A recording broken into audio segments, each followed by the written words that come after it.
জাতীয় বিশ্ববিদ্যালয়ের ভর্তি সংক্রান্ত সকল কিছু বলার চেষ্টা করব আজকের এই ভিডিওতে। তোমরা যদি আজকেই এই চ্যানেলে নতুন হও কিংবা ফেসবুকে নতুন হও, তাহলে আমার ফেসবুকে ফলো দিয়ে রাখতে পারো এবং ইউটিউব চ্যানেলে সাবস্ক্রাইব করে রাখতে পারো, কারণ হচ্ছে নতুন নতুন বিভিন্ন ভিডিও নিয়ে আমি আসি। এবং তোমরা যদি সাবস্ক্রাইব করে রাখো এবং ফলো দিয়ে রাখো, তাহলে নোটিফিকেশন বাড়ে, হয়তোবা আমার ভিডিওগুলো দেখতে পারবা। তো আমরা আজকে বলবো হচ্ছে জাতীয় বিশ্ববিদ্যালয়ের ভর্তি সিস্টেম, কিভাবে ভর্তি হওয়া যায়, কি উপায়ে আবেদন করতে লাগবে, কবে কি পরীক্ষা, পরীক্ষার মানবন্টন, সকল কিছু বলার চেষ্টা করবো এই ভিডিওতে। আহ পূর্ণাঙ্গ ভিডিওটি পেতে হলে আমার ইউটিউব চ্যানেল লিংক দেওয়া আছে কমেন্ট বক্সে, তো এখানে ধরে তোমরা ইউটিউব চ্যানেলের পূর্ণাঙ্গ ভিডিওটা পেয়ে যাবা। তো আমরা শুরু করছি জাতীয় বিশ্ববিদ্যালয় ভর্তি সংক্রান্ত সকল কিছু বলার জন্য। উল্লেখ্য যে 21 জানুয়ারি 2025 থেকে 28 ফেব্রুয়ারি 2025 পর্যন্ত জাতীয় বিশ্ববিদ্যালয়ে আবেদন করা যাবে। বলে রাখা ভালো যে জাতীয় বিশ্ববিদ্যালয়ে এইবারের ভর্তি প্রক্রিয়ার পদ্ধতিটা একটু চেঞ্জ করে নিয়ে আসছে। বিষয়টা আসলে চেঞ্জ নয়, এটা পূর্বে এমন ছিল।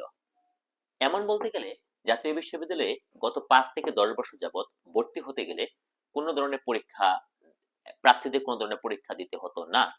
যদিও আজকে থেকে 2013 কিংবা 2012, 11 এই সালটিতে 2025 যে সিস্টেম, যে পরীক্ষাতে ভর্তি হতে হবে, সেই সিস্টেম চালু ছিল। অনেকদিন বিরতি দিয়ে আবার 2025 থেকে পরীক্ষার পদ্ধতির মাধ্যমে জাতীয় বিশ্ববিদ্যালয়ে তাদের ভর্তি প্রক্রিয়া নিয়ে আসছে। এখন আমার ব্যক্তিগত মতে জাতীয় বিশ্ববিদ্যালয় এই পরীক্ষার পদ্ধতিতে একজন এক শ্রেণী সুবিধা পাবে, আর এক শ্রেণী একটু সীমাবদ্ধ থাকবে।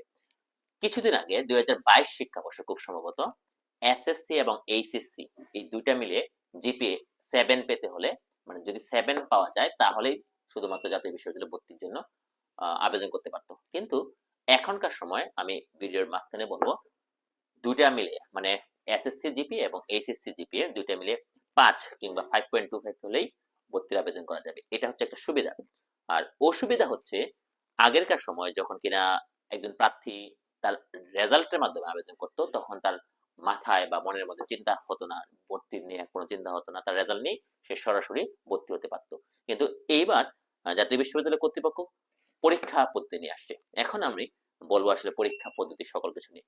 বলে রাখা ভালো যে জাতীয় বিশ্ববিদ্যালয় আজকের 21 জানুয়ারি যে প্রজ্ঞাপন জারি করেছে, এখানে তারা তারা কবে পরীক্ষা নেবে সেই ডেটে দিয়েছে, এবং সেটা হবে 3রা মে, 3 মে 2025 শনিবার সকাল 11 থেকে দুপুর 12টা পর্যন্ত 1 ঘন্টা পরীক্ষা। এবং পরীক্ষার পদ্ধতি হবে এমসিকিউ সিস্টেমে, এবং পরীক্ষার নাম্বার হবে 100 নম্বরের। সকল প্রার্থীরা www.nu.ac.bd.admissions এ তারা আবেদন করে নিতে পারবে। এবং কিছু আবেদনের ফি, এবার জাতীয় বিশ্ববিদ্যালয়ের আবেদন ফিটা অপেক্ষাকৃত বেশি। হ্যাঁ, 700 টাকা আবেদন ফি নিয়েছে, 700 টাকা। এখন এই ফিটা তারা একজন প্রার্থী কিভাবে পে করবে?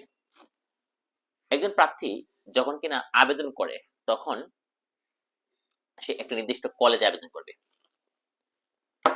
কলেজে আবেদন করার পরে ওই কলেজের যে সিস্টেম, মনে করেন কেউ ময়মনসিংহের আনন্দমোহনে আবেদন করেছে, আনন্দমোহনে অথবা কিশোরগঞ্জের গুরুদলে আবেদন করেছে।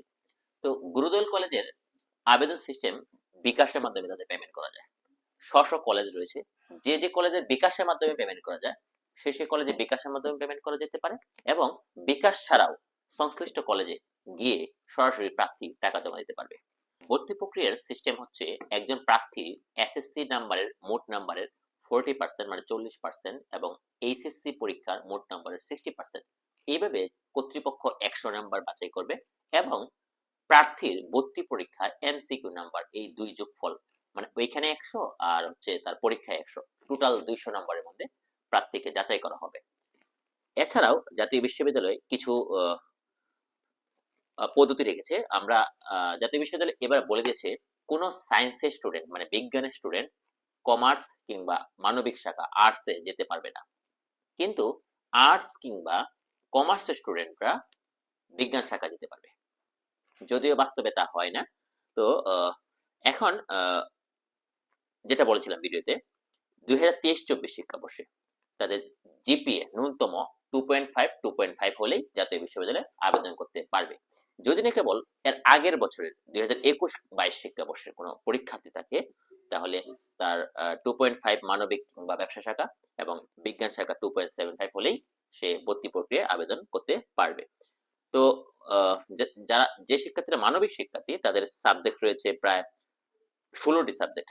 তারা মানবিক শিক্ষার্থী একজন পরীক্ষার্থী যখন সে পরীক্ষা দেবে, ধরা যাক একজন আহ, ব্যবসা শাখা একজন মানবিক শাখা পরীক্ষা দিয়েছে মানবিক শাখা সাবজেক্ট নেওয়ার জন্য।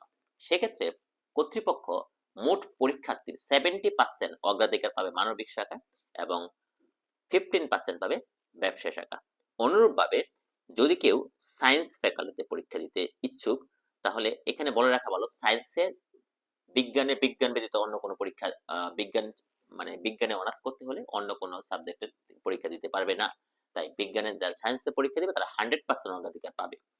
এবং কমার্স ব্যবসা শাখার যে বিষয়টা সেটা হচ্ছে তারা ব্যবসা শাখা থেকে মানবিক শাখা যেতে পারবে, ব্যবসা শাখা থেকে বিজ্ঞান শাখা যেতে পারবে। তবে ব্যবসা শাখা মোট শিক্ষার্থীর 70% অগ্রাধিকার দিবে ব্যবসা শাখা এবং 50% অগ্রাধিকার 15% দিবে বিজ্ঞান শাখা এবং 15% দিবে মানবিক শাখায়।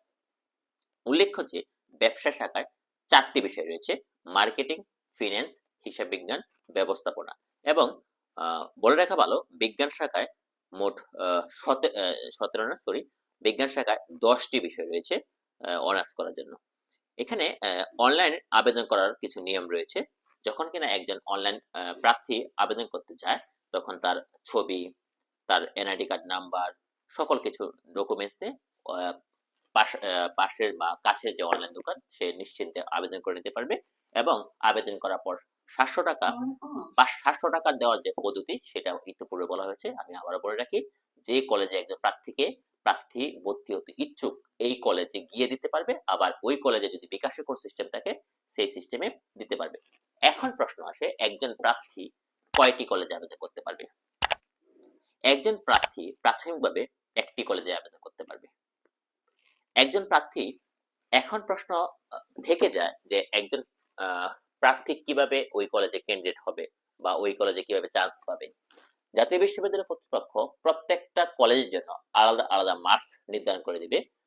যেমন আমি যদি আনন্দমোহন কলেজে কথা বলি, 200 নম্বর বলছিলাম, 200 নম্বরের মধ্যে যদি কর্তৃপক্ষ ধরে রাখে যে আনন্দমোহন চান্স পেতে হলে 160 বা 140 পেতে হবে, তাহলে একজন প্রার্থী যদি 140 পেয়ে থাকে, যদি তার লিস্ট চয়েস থাকে আনন্দমোহন কলেজ, তাহলে সে অবশ্যই আনন্দমোহন কলেজ পেয়ে যাবে।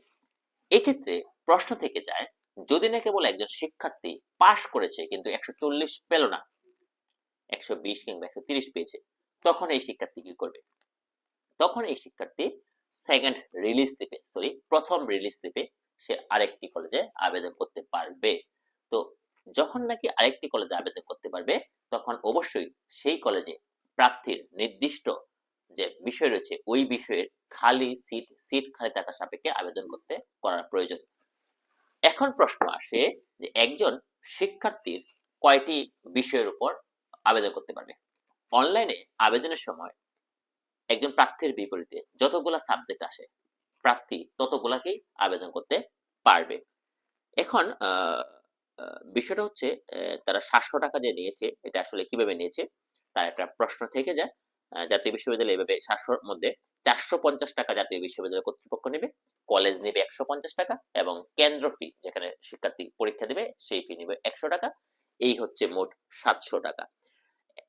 জাতীয় বিশ্ববিদ্যালয়ের এই সিস্টেম কেমন লাগলো বা এর বিপরীতে আরো কোনো প্রশ্ন থাকলে কমেন্ট বক্সে তোমরা বলতে পারো। আমি চেষ্টা করব উত্তর দেওয়ার জন্য। এবং আমি আশা করব যে যারা যারা পরীক্ষা দেবে তার সিংহভাগই জাতীয় বিশ্ববিদ্যালয়ে উত্তীর্ণ হয়ে তার যে পড়ালেখা সেটা চালনা করবে। ধন্যবাদ ধৈর্য সহকারে সবটা ভিডিও দেখার জন্য।